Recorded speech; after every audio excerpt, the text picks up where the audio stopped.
Hello विद्यार्थी मित्रांनो, आपण क्लास 11चं स्टेट्स ऑफ मॅटर नावाचं युनिट बघत होतो आणि त्याच्यामध्ये आपण डिफरंट टाईपचे लॉज बघितले, ज्याच्यामध्ये Boyle's law, Charles law, Avogadro law, Gay Lussac law आणि त्यानंतर आपण आयडियल गॅस इक्वेशन बघितलं, कंबाईन गॅस इक्वेशन बघितलं.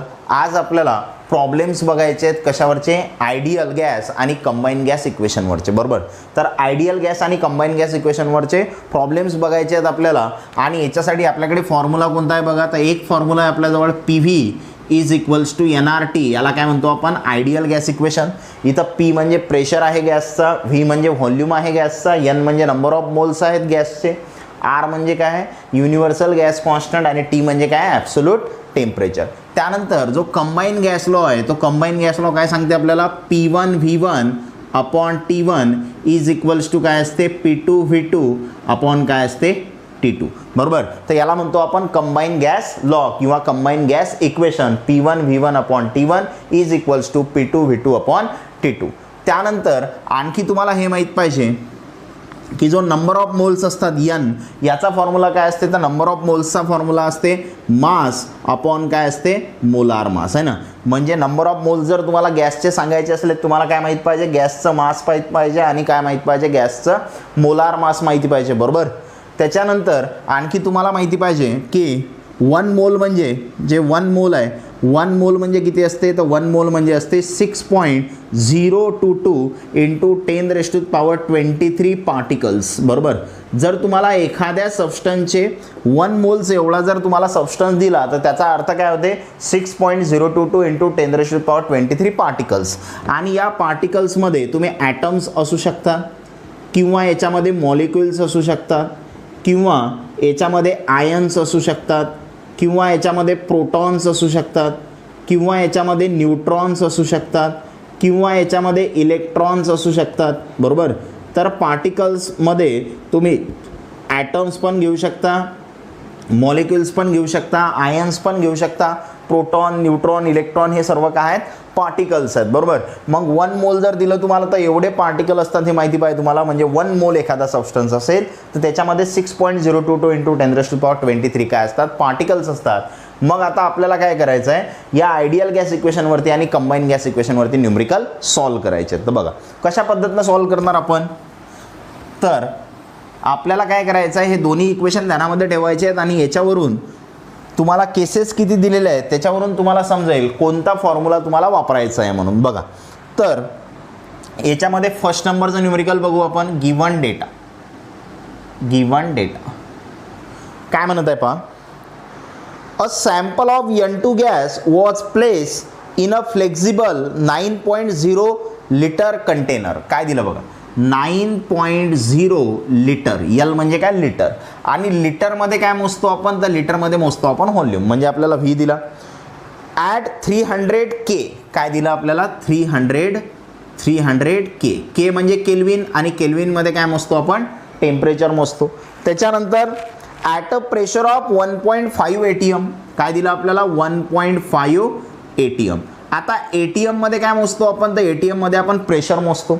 बरोबर, पुढे काय म्हणते, the gas was compress to a volume of 3.0 litre.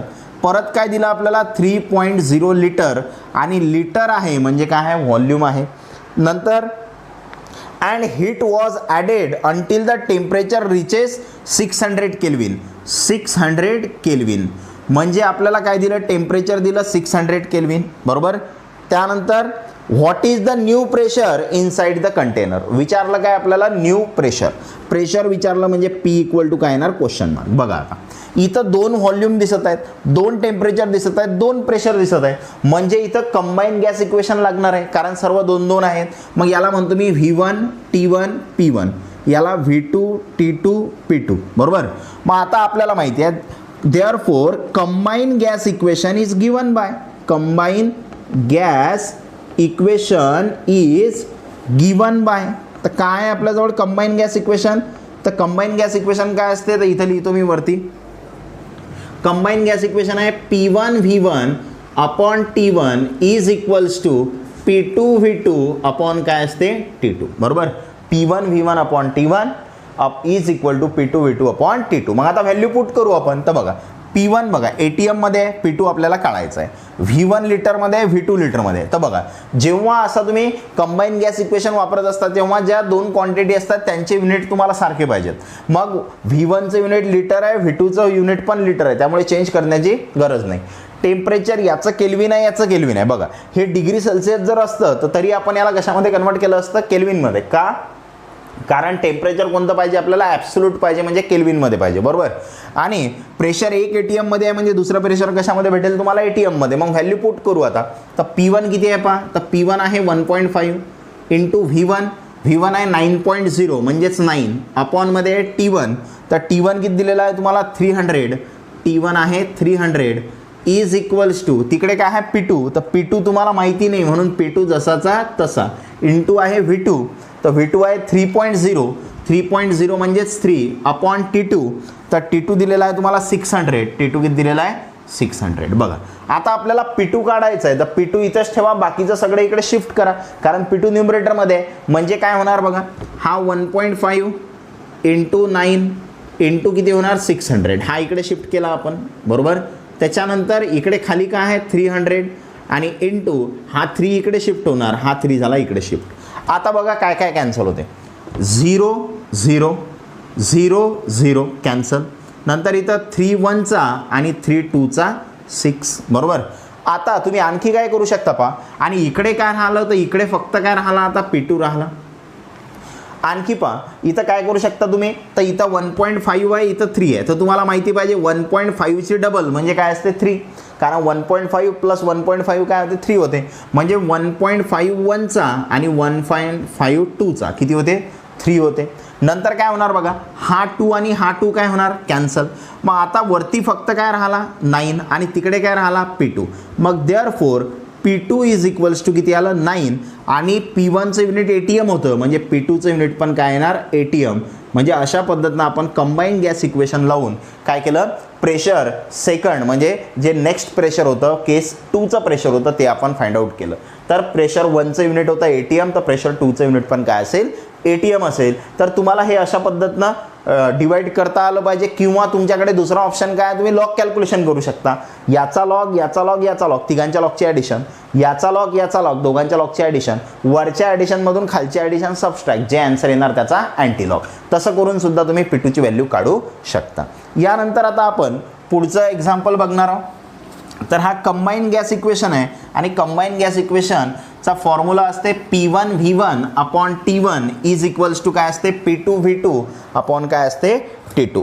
मग आता याच्यामध्ये बघा, तर सेकंड नंबरचं न्यूमरिकल पाहू आपण. सेकंड नंबर काय म्हणते, ॲट 25 डिग्री सेल्सिअस, काय दिलं पण 25 डिग्री सेल्सिअस. डिग्री सेल्सिअस आहे म्हणजे काय दिलं आपल्याला, टेम्परेचर. पण टेम्परेचर आपल्याला केल्विनमध्ये पाहिजे. मग काय करणार आपण, 25 मध्ये प्लस किती करणार 273. आता हे कशामध्ये कन्वर्ट झालं, किंवा 273.15 घ्या, 273.15 कशामध्ये कन्वर्ट झालं, केल्विनमध्ये. मग हे ॲडिशन केली तर किती येणार 298.15 केल्विन, है ना. 273.15 मध्ये 25 ॲड केले, किती आला आन्सर 298.15. पुढे काय म्हणते, अँड 760 mmHg, 760 mmHg. आता mmHg हे कोणाचं युनिट आहे, तर mmHg हे प्रेशरचं युनिट आहे, बरोबर. नंतर gas occupies 600 ml volume, 600 ml. आता ml आहे म्हणजे मिलीलिटर आणि लिटर आहे म्हणजे काय आहे, व्हॉल्यूम आहे. त्यानंतर what will be its pressure, म्हणजे प्रेशर आपल्याला विचारलं, what will be its pressure म्हणजे pressure equal to question mark. The height where temperature is 10 degree Celsius, temperature किती म्हणत आहे 10 डिग्री सेल्सिअस. मग आता बघा डिग्री सेल्सिअस आहे म्हणजे टेम्परेचर आहे, पण टेम्परेचर आपल्याला केल्विनमध्ये पाहिजे, म्हणजे किती ॲड करणार आपण 273.15 ॲड केले, कशामध्ये कन्वर्ट झालं केल्विनमध्ये, म्हणजे किती झालं 283.15 10 ॲड केल्यानंतर, बरोबर. नंतर पुढे काय म्हणते, and volume of gas 640 ml, काय दिलं आपल्याला व्हॉल्यूम ऑफ गॅस, व्हॉल्यूम किती दिला 640 ml, ml मध्ये आहे म्हणजे व्हॉल्यूम आहे, बरोबर. मग आता बघा काय करणार आपण, सर्वात आधी 2 टेम्परेचर 2 प्रेशर आणि 2 व्हॉल्यूम दिसत आहेत, म्हणजे कंबाईन गॅस इक्वेशन लागणार आहे. याला T1 P1 V1, P2 T2 V2, 2 2 दिलेले आहेत आपल्याला. आता बघा युनिट पहा, तर टेम्परेचर डिग्री सेल्सिअस होतं, पण आपल्याला ॲब्सोल्यूट टेम्परेचर पाहिजे म्हणून आपण त्याला केल्विनमध्ये कन्वर्ट केलं. प्रेशर बघा, एक आहे MMHG मध्ये, दुसरं काढायचं आहे, मग ते कशामध्ये येईल MMHG मध्ये. एक व्हॉल्यूम आहे ML मध्ये, दुसरा व्हॉल्यूम कशामध्ये आहे ML मध्ये. त्यामुळे जर युनिट सारखे असले तर तुम्हाला चेंज करण्याची गरज नाही, पण टेम्परेचरचं चेंज करायचं, कारण टेम्परेचर हे ॲब्सोल्यूट पाहिजे, म्हणजे कशामध्ये पाहिजे केल्विनमध्ये पाहिजे. बाकी युनिट तुम्हाला इथं चेंज करण्याची गरज नाही. मग आपल्याकडे काय, therefore combine gas equation is given by, काय असते combine gas equation, P1V1 upon T1 is equals to P2V2 upon काय असते T2. मग हे कंबाईन गॅस इक्वेशन आहे. व्हॅल्यू पुट करू आपण. P1 किती आहे पहा, तर P1 आहे 760. त्यानंतर V1 किती आहे, V1 आहे 600 अपॉन T1 किती आहे, तर T1 आहे 298.15 298.15 इज इक्वल्स टू P2 किती आहे, P2 काढायचा आहे म्हणून P2 जसाचा तसा इंटू काय आहे V2. V2ची व्हॅल्यू किती आहे 640, V2ची व्हॅल्यू आहे 640 अपॉन T2 किती आहे, तर T2 पण माहिती आहे 283.15 283.15 बरोबर. मग आपल्याला P2 काढायचा आहे, P2 न्यूमरेटरमध्ये आहे, त्यामुळे तो तिथंच ठेवायचा आणि बाकीचं काय करायचं शिफ्ट करायचं. म्हणजे काय येणार बघा, 760 इंटू 600 इंटू 283.15 अपॉनमध्ये इथं काय राहिलं 298.15 इंटू हा इकडे शिफ्ट होणार 640 आणि इकडे काय राहिलं फक्त P2, इकडे काय राहिलं फक्त P2. मग आता आपल्याला लॉग कॅल्क्युलेशन करावे लागतील. कसं, याचा लॉग याचा लॉग याचा लॉग, तिघांच्या लॉगची ॲडिशन, याचा लॉग याचा लॉग, दोघांच्या लॉगची ॲडिशन. वरच्या ॲडिशनमधून काय करायची आहे तुम्हाला, खालची ॲडिशन सबस्ट्रॅक्ट करायची आहे आणि जे आन्सर येणार त्याचा काय काढायचा अँटीलॉग बरोबर. तर आता हे कॅल्क्युलेशन कसे करायचे हे तुम्हाला आलं पाहिजे. आता तेवढं मी सॉल्व करून देत नाही, मी तुम्हाला सांगितलं कसे सॉल्व करायचे हे तुम्हाला करून बघायचं आहे. काय करून बघायचं आहे, याचा लॉग याचा लॉग याचा लॉग, तिघांच्या लॉगची ॲडिशन, याचा लॉग याचा लॉग, दोघांच्या लॉगची ॲडिशन. मग हे डिवाइडमध्ये आहेत म्हणून वरच्या ॲडिशनमधून खालची ॲडिशन सबस्ट्रॅक्ट आणि जे आन्सर येणार त्याचा काय काढायचा अँटीलॉग. आणि अँटीलॉग काढल्यावर तुम्हाला कोणाचा आन्सर भेटेल, P2चा आन्सर भेटेल. आणि ते आन्सर कशामध्ये येईल, तर ते आन्सर कशामध्ये येईल, तर P1 कशामध्ये आहे MMHG मध्ये, म्हणजे P2चं पण जे युनिट असेल ते युनिट काय असेल MMHG. म्हणजे इथून तुम्ही प्रेशर अशा पद्धतीनं फाइंड आउट करू शकता. तर लॉग कॅल्क्युलेशन तुम्ही व्यवस्थित करा. जर तुम्हाला लॉग कॅल्क्युलेशन येत असले तर न्यूमरिकल तुम्ही इझिली सॉल्व करू शकता, पण न्यूमरिकल सॉल्व करण्यासाठी आधी लॉग कॅल्क्युलेशन येणं महत्त्वाचं आहे. आणि नसेल येत तर मग तुम्हाला हे मल्टिप्लिकेशन, त्यानंतर हे खालचं मल्टिप्लिकेशन करावं लागेल, मग त्याला डिवाइड करावं लागेल, पण ते कॉम्प्लिकेटेड आहे. त्यामुळे लॉग कॅल्क्युलेशन आधी शिकून घ्या, नंतर तुम्ही हे न्यूमरिकल सॉल्व करू शकता. आणि जे लॉग कॅल्क्युलेशन आहे ते तुमची फिजिक्समध्ये खूप चांगल्या पद्धतीनं प्रॅक्टिस होते, त्यामुळे फिजिक्समध्ये तुम्ही लॉग कॅल्क्युलेशन खूप चांगल्या प्रकारे शिकलेले असतात, तेच तुम्हाला इथं काय करायचे आहे अप्लाय करायचे आहे. याच्यानंतर पुढचं न्यूमरिकल बघू आपण. बघा, तर परत आपल्याकडे आयडियल गॅस इक्वेशन आहे आणि कंबाईन गॅस इक्वेशन आहे. या दोनचा वापर करून आपल्याला काय करायचे आहे, न्यूमरिकल सॉल्व करायचे आहेत. दोन्ही पण फॉर्म्युले लक्षात ठेवा. आयडियल गॅस इक्वेशन असते PV is equals to NRT आणि कंबाईन गॅस इक्वेशन असते P1V1 upon T1 is equals to P2V2 upon T2. मग आता बघा पुढचा क्वेश्चन पाहू आपण. पुढच्या क्वेश्चनमध्ये काय दिलेलं आहे, 3rd नंबर,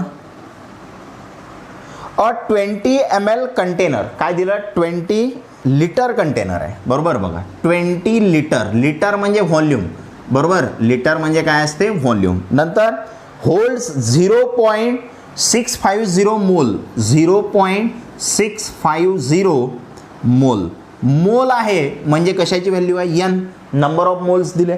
नंतर ऑफ याची gas at 37 degree Celsius, 37 degree Celsius, degree Celsius आहे म्हणजे काय आहे टेम्परेचर आहे. नंतर आपण आपल्याला टेम्परेचर कशामध्ये पाहिजे केल्विनमध्ये, मग कन्वर्ट करून घ्या. 37 प्लस 273.15 किती होणार आहे 0.15. नंतर 7 प्लस 3 10 कॅरी 1, 8 प्लस 3 11 कॅरी 1 किती 310 0.15 केल्विन, म्हणजे डिग्री सेल्सिअसला केल्विन केलं आपण. पुढे काय म्हणते 628.3 बार, काय दिलं प्रेशर ऑफ 628.3 बार. आता बार आहे तर बार कोणाचं युनिट असते, तर बार हे कोणाचं युनिट आहे प्रेशरचं युनिट आहे, म्हणजे आपल्याला काय दिला P दिला pressure. What will be the new pressure, what will be the new pressure, म्हणजे व्हॉट म्हणजे क्वेश्चन आणि काय विचारलं प्रेशर विचारलं आपल्याला, म्हणजे pressure equal to question mark. Inside the container if volume is reduce to 12 litre, 12 litre, litre आहे म्हणजे काय आहे, व्हॉल्यूम आहे, व्ही आहे. पुढे काय म्हणते बघा, the temperature is increase to 177 degree Celsius. 177 degree Celsius, degree Celsius आहे म्हणजे काय आहे, टेम्परेचर आहे. पण टेम्परेचर आपल्याला केल्विनमध्ये पाहिजे. काय करणार, 177 मध्ये किती ॲड करायचे, 273.15 ॲड करायचे. हे कशामध्ये कन्वर्ट होणार, केल्विनमध्ये. किती आलं हे बघा, तर 0.15, 7 + 3 10 कॅरी 1 म्हणजे 8 + 7 15 कॅरी 1 3 + 1 किती 4 आणि कशामध्ये झालं, केल्विनमध्ये. आणि पुढे काय म्हणते बघा, हे वाक्य महत्त्वाचं आहे. 1.25 मोल ऑफ ॲडिशनल याची gas was added to it. काय म्हटलं त्यानं, 1.25 मोल ऑफ ॲडिशनल याची gas was added to it. याचा अर्थ काय, तर याची गॅस किती ॲड केला म्हणते, किती ॲड केला, 1.25 मोल. मग बघा, पहिले काहीतरी होता त्याच्यामध्ये 1.25 ॲड केला म्हणजे आता किती झाला, तर आता जो यन झाला तो यन किती आहे, तर पहिले किती होता आपल्याजवळ 0.650, 0.650 आणि याच्यामध्ये किती ॲड केला म्हणते, तर याच्यात ॲड केला 1.25. एवढा गॅस काय केला, ॲड केला. म्हणजे आता जो तुमच्याजवळ यन आहे तो यन किती आहे, पहिले 0.650 होता आणि त्याच्यात ॲड किती केला, 1.25. म्हणजे आता किती झाला, तर 0, 5 + 5 10 कॅरी 1 3 + 6 9 1 + 0 काय येणार 1. म्हणजे तुमचा जो यन आहे तो यन किती झाला इथं 1.900 मोल.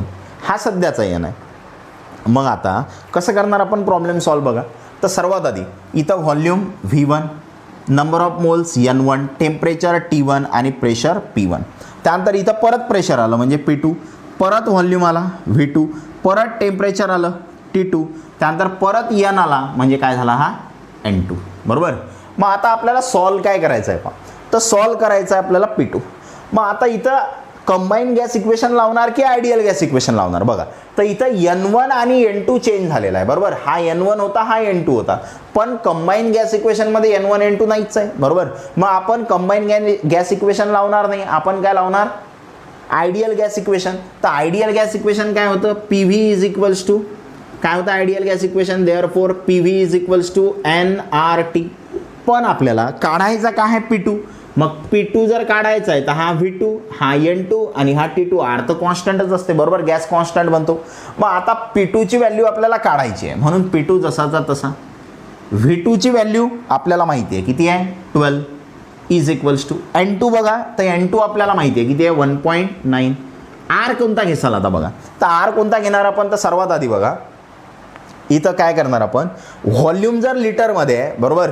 व्हॉल्यूम जर लिटरमध्ये घेतला तर R ची व्हॅल्यू कोणती घ्यायची, तर R ची व्हॅल्यू घ्यायची 0.0821.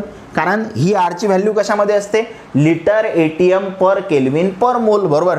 आपण आपल्याकडे R च्या ज्या व्हॅल्यू होत्या त्याच्यामधली आपण 0.0821 ही व्हॅल्यू घेतली. का घेतली, कारण आपल्याला जो व्हॉल्यूम आहे तो लिटरमध्ये दिलेला आहे आणि व्हॉल्यूम लिटरमध्ये, तर प्रेशर कशामध्ये असेल ATM मध्ये, आणि R ची व्हॅल्यू काय असेल 0.0821 लिटर ATM पर केल्विन पर मोल. मग आता T2 किती आहे, तर T2 आपल्याला किती दिलेला आहे 450.15. 450.15. मग काय करणार आता आपण, तर आपल्याला P2 पाहिजे. तर P2 is equals to 1.9 into 0.0821 into 450.15 आणि अपॉनमध्ये किती येणार 12. बरोबर. आता कसं सॉल्व करणार, आपल्याला P2 काढायचा आहे. कसा काढणार, याचा लॉग, याचा लॉग, याचा लॉग, तिघांच्या लॉगची ॲडिशन. मग आता हा डिवाइडमध्ये आहे म्हणजे याचा लॉग काय करणार आपण सबस्ट्रॅक्ट. मग त्याच्या त्या ॲडिशनमधून काय करायचा, याचा लॉग काय करायचा सबस्ट्रॅक्ट, आणि जे आन्सर येणार त्याचा काय काढायचा अँटी लॉग. म्हणजे तुम्हाला इथून काय भेटेल P2 भेटेल. आणि P2चं युनिट काय असेल, तर P2चं युनिट तुम्हाला कोण सांगते रे, इथं व्हॉल्यूम लिटरमध्ये आहे म्हणजे हमखास प्रेशर कशामध्ये असेल ATM मध्ये असेल. कारण आपण R ची व्हॅल्यू काय घेतली 0.0821. म्हणजे तुमचं जे प्रेशर आहे ते P2 प्रेशर तुम्हाला कशामध्ये भेटेल ATM मध्ये भेटेल. तर लॉग कॅल्क्युलेशन तुम्हाला करता आले पाहिजे. तर हे जे इक्वेशन होतं याच्यामध्ये तुम्हाला 2 केसेस दिलेले आहेत, पण केस 1चा फायदा तुम्हाला केस 2 मध्ये N2 फाइंड करण्यासाठी झाला. मग आता तुम्हाला केस 1चं काहीच काम नाही, कारण तुम्हाला नंबर ऑफ मोल्स दिलेले आहेत. तर तुम्ही डायरेक्ट काय करू शकता, आता के जे तुमचा आयडियल गॅस इक्वेशन आहे ते आयडियल गॅस इक्वेशन लावून केस 2 साठी तुम्ही P2 ची व्हॅल्यू फाइंड आउट करू शकता. नंतर आता पुढचं प्रॉब्लेम बघा. तर पुढच्या प्रॉब्लेममध्ये पण काय कॅल्क्युलेट करायचं आहे आपल्याला, सेम आपल्याकडे आयडियल गॅस इक्वेशन आहे, त्यानंतर कंबाईन गॅस इक्वेशन आहे. म्हणजे दोनपैकी एक इक्वेशन लागेल आणि त्याचा वापर करून तुम्हाला क्वेश्चन सोडवायचा आहे. बघा तर काय सांगितलं, 4th नंबरचं numerical, calculate the number of molecules of methane. काय म्हटलं त्यानं पहा, कॅल्क्युलेट काय करायचं आहे, number of molecules of methane, number of molecules of methane. हे काय करायचे आहेत तुम्हाला, कॅल्क्युलेट करायचे आहेत. म्हणजे इक्वल टू काय येणार, क्वेश्चन मार्क. नंतर in 0.50 metre cube, 0.50 metre cube. आता मीटर क्यूबमध्ये काय मोजतो आपण, व्हॉल्यूम, कारण मीटर क्यूब कोणाचं युनिट आहे, व्हॉल्यूमचं युनिट आहे. नंतर of the gas at a pressure of 2.0 into 10⁻², kilo pascal.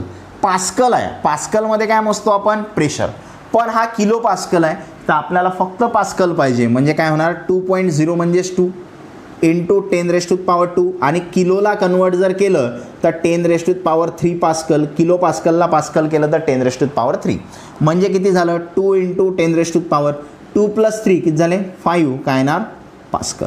बरोबर. नंतर पुढे काय म्हणते, and temperature of exactly 300 kelvin. Temperature किती आहे म्हणते, 300 केल्विन. मग टेम्परेचर 300 केल्विन दिलं. मग आता कसं सॉल्व करणार आपण बघा. तर इथं काय दिसत आहे, एकच व्हॉल्यूम आहे, एकच प्रेशर आहे, एकच टेम्परेचर आहे. याचा अर्थ therefore by ideal gas equation, कोणतं इक्वेशन लावणार आपण, आयडियल गॅस इक्वेशन. कारण सर्व एक एकदाच दिलेलं आहे, आणि सर्व एक एकदा असेल तर फॉर्म्युला काय असते, PV = nRT. मग आता काय करणार आपण, व्हॅल्यू पुट करू. बघा प्रेशर पास्कलमध्ये आहे, म्हणजे व्हॉल्यूम मीटर क्यूबमध्ये पाहिजे आपल्याला, बरोबर, कारण हे SI युनिट आहेत. मग व्हॅल्यू पुट करू. प्रेशर किती आहे, 2 इंटू 10⁻⁵. व्हॉल्यूम किती आहे, व्हॉल्यूम आहे 0.50. त्यानंतर n आपल्याला माहीत नाही, R कोणता घ्याल तर प्रेशर पास्कलमध्ये, व्हॉल्यूम मीटर क्यूबमध्ये आहे, म्हणजे R ची व्हॅल्यू कोणती घ्यायची, 8.314 इंटू काय आहे, T. तर T किती दिलेला आपल्याला, 300. T किती दिलेला आहे, 300. मग काय करणार आपण आता, हे बाकीचं इकडे शिफ्ट करा. तर बघा हा 2 इंटू 10⁻⁵, बरोबर, आणि हे इकडे खाली शिफ्ट केलं. खाली शिफ्ट केलं तर काय येणार, 8.314 इंटू 300 येणार. आणि बघा हा 0.5 आहे, 0.50 म्हणजेच काय, 0.5, आणि 0.5 म्हणजे याला आपण असं लिहू शकतो 1/2, बरोबर. याला काय लिहू शकतो आपण, 1/2, म्हणजे हा मल्टिप्लायमध्ये येणार याला, बरोबर. म्हणजे 0.5ला काय केलं मी, 1/2, किंवा सेपरेट लिहिलं तरी चालेल. या 0.5ला काय लिहिलं मी, 1/2. तर इकडे काय राहिला फक्त n. बघा आता हा 2 आणि हा 2 काय झाला, कॅन्सल, बरोबर. मग आता तुम्हाला n = किती भेटलं इथं, तर n = काय राहिलं इथं, 10⁵ आहे वरती, आणि खाली काय राहिलं, 8.314 इंटू 300 राहिलं, बरोबर. हा झाला n. मग आता हे n ची काहीतरी व्हॅल्यू भेटली तुम्हाला. मी हे कॅल्क्युलेट करत नाही, याचं युनिट लिहून टाकतो. इथं काय असतं, n चं युनिट मोल. मग आता करतो काय मी, तर आपल्याला n काढायचाच नाही, त्यामुळे मी कॅल्क्युलेट केला नाही. आपल्याला काय काढायचं आहे, नंबर ऑफ मॉलिक्युल्स काढायचे आहेत मिथेनचे. मग आता तुम्हाला जर नंबर ऑफ मोल माहिती आहे तर तुम्ही नंबर ऑफ मॉलिक्युल्स काढू शकता. कसे बघा, तर तुम्हाला माहिती आहे, वी नो दॅट, काय माहिती असते आपल्याला, 1 मोल. जर तुम्हाला असं दिलं 1 mole of methane, 1 mole of methane, जर तुम्ही मिथेन किती घेतला, 1 मोल घेतला, तर 1 मोल मिथेनमध्ये किती मॉलिक्युल्स असतील, तर 1 मोल म्हणजे काय असते, कंटेन्स. काय म्हणणार आपण, 1 मोल मिथेन कंटेन्स 6.022 इंटू 10⁻23 मॉलिक्युल्स. जर तुमच्याकडे 1 मोल मिथेन असेल तर त्याच्यामध्ये 1 मोल दिला, याचा अर्थ किती पार्टिकल्स आहेत, 6.022 10⁻23 मॉलिक्युल्स. हे फिक्स आहे, हे बदलत नाही. 1 मोल म्हणजे एवढंच असते. पण तुम्हाला मोल 1 आलेलं नाही आहे, एवढे मोल आहेत तुमच्याकडे, म्हणून काय म्हणणार मी, देअरफॉर आपल्याजवळ किती आहे, 10⁻⁵ अपॉन 8.314 इंटू 300 एवढे मोल आहेत.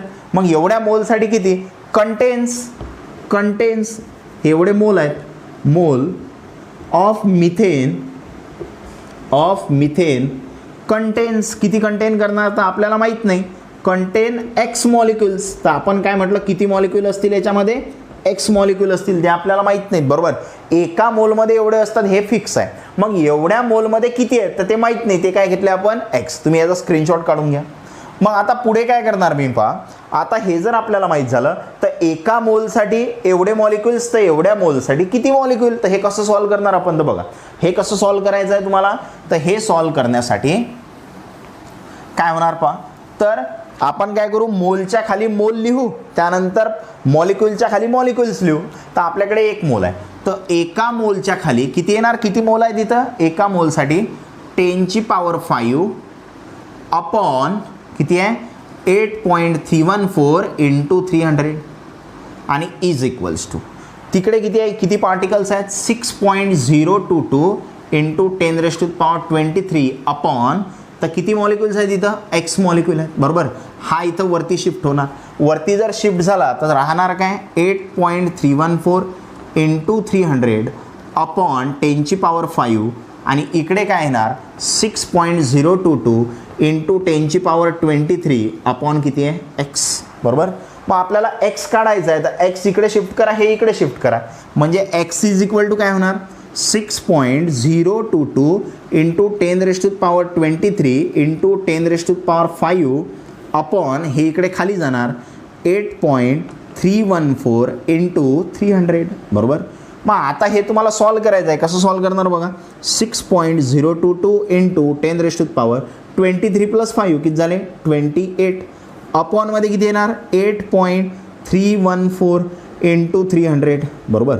मग आता हे तुम्हाला सॉल्व्ह करायचं आहे, म्हणजे हे जो तुमचा एक्स येईल ते काय असतील तुमचे मॉलिक्युल्स असतील, कोणाचे मॉलिक्युल्स ऑफ मिथेन. कोणाचे मॉलिक्युल्स असतील, मिथेनचे मॉलिक्युल असतील. कसं सॉल्व्ह करणार, याचा लॉग काढणार, खाली दोघं जण आहेत, मग याचा लॉग याचा लॉग, दोघांच्या लॉगची ॲडिशन, मग वरच्याच्या लॉगमधून ही ॲडिशन काय करायची सबस्ट्रॅक्ट, आणि जे आन्सर येणार त्याचा काय काढायचा अँटी लॉग, आणि हा 10⁻28 खाली कंटिन्यू करायचा बरोबर. आणि पॉवरची ॲडजस्टमेंट करा, तुम्हाला काय भेटतील मॉलिक्युल्स भेटतील, कोणाचे मिथेनचे. म्हणजे आधीच्या प्रॉब्लेमपेक्षा हे थोडं वेगळं प्रॉब्लेम आहे. काय वेगळं आहे की याच्यामध्ये तुम्हाला नंबर ऑफ मॉलिक्युल्स विचारले. मग नंबर ऑफ मॉलिक्युल्स जर विचारले तर काय करायचं आहे तुम्हाला, 1 मोल मिथेनमध्ये एवढे मॉलिक्युल्स असतात बरोबर, 1 मोल मिथेनमध्ये एवढे मॉलिक्युल असतात, पण तुम्हाला मिथेन एवढा मोल दिला, मग एवढ्या मोल मिथेनमध्ये किती मॉलिक्युल असतील, तर ते घेतले आपण एक्स. मग मोलला मोलनं डिवाइड करा, मॉलिक्युल्सला मॉलिक्युल्सनं डिवाइड करा बरोबर, मोलला मोलनं डिवाइड केलं, मॉलिक्युल्सला मॉलिक्युलनं डिवाइड केलं.